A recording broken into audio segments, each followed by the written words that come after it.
पहले रमेश जी का एक कमेंट लेती हूँ, फिर मैं वापस दूसरे राउंड में आऊंगी। आप नोट कर लीजिए ना, आप नोट कर लीजिए आप जो कहना चाह रहे हैं। रमेश ठाकुर जी, जो अरविंद भारद्वाज भी कह रहे हैं कि ये दरअसल जो भंडारण किया हुआ है वो केंद्र की जिम्मेदारी है, वो केंद्र की तरफ से एजेंसी आएगी और उसको लेकर जाएगी, लेकिन हाँ तब तक हरियाणा सरकार की जिम्मेदारी है उसका रखरखाव की, और हरियाणा सरकार के अंडर जो एजेंसी है वो इसका रखरखाव कर रही है। आप जरा इस पूरे प्रोसेस को समझाइए कि कैथल में या पूरे प्रदेश में जो भी अनाज सड़ा है, प्रदेश में तो लगभग 46,000 के आसपास है ये आंकड़ा, तो क्या ऐसे ही बर्बादी होती रहेगी गेहूं की या अनाज की जब हम भारत ग्लोबल हंगर इंडेक्स जो है 2020 का, उसमें 107 देशों में से हम 94 स्थान पर आते हैं?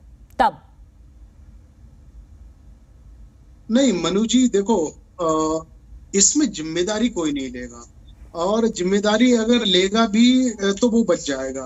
अभी सारे पॉलिटिकल पार्टियों ने जिस तरीके से चीजें बताई, इस मर्ज की दवा किसी ने नहीं बताई, चाहे कांग्रेस हो, चाहे बीजेपी की सरकार हो, किसी की भी सरकार हो। हर सरकारों में क्या रहा है, इस तरीके से अनाज की बर्बादी होती रही है। बारिश हुई है तो गोदामों में पानी भर गया है, तो कमोबेश वहां पे सुधार किसी ने नहीं किया।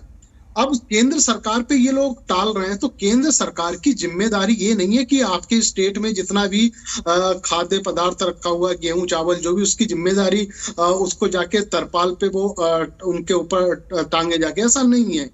एफसीआई की जिम्मेदारी है। एफसीआई ने अभी 2014 के जब एक बजट आया था तो उसमें संसद में ये भी पारित हुआ कि एफसीआई की जो गोदाम है, इसी तरह की जब उस समय बातें होती थी कि कई जगह से रिपोर्ट आई थी कि गोदामों में पानी भरने से सड़ गया, गोदाम बहुत कम है, तो उस गोदाम की संख्या बढ़ाने वाली बात हुई थी। खैर पुरानी बातों पे नहीं जाएंगे, डिबेट बहुत लंबी हो जाएगी।